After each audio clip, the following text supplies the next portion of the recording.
Uncle பதில் சொல்றது இருக்கட்டும். மக்களை நீங்க சொல்லுங்க, நீங்க உண்மையை சொல்லுங்க.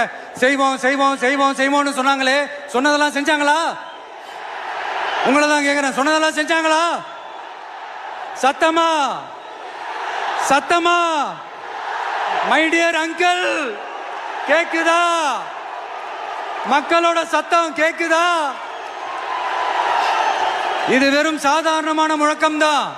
கூடிய சீக்கிரம் மக்களை போய் சந்திக்க போறேன், அவங்களோட மனசு விட்டு பேச போறேன். அதுக்கப்புறம் இந்த சாதாரணமான முழக்கம் இடி முழக்கமா மாறும். அத்தோட நிக்காது, அந்த இடி முழக்கம் தமிழ்நாட்டோட போர் முழக்கமா மாறும். அந்த போர் முழக்கம் உங்களை ஒரு நிமிஷம் கூட தூங்க விடாது. நடக்குதா இல்லையான்னு பாருங்க. என்னடா இவன் இவ்வளவு ஸ்ட்ராங்கா சொல்றானேன்னு பாக்குறீங்களா? எல்லாரும் கட்சி ஆரம்பிச்சதுக்கு அப்புறம் தான் ஒவ்வொரு வீட்டுக்குள்ளேயும் போறதுக்கு ட்ரை பண்ணுவாங்க. ஆனா நாங்க அப்படி இல்லை.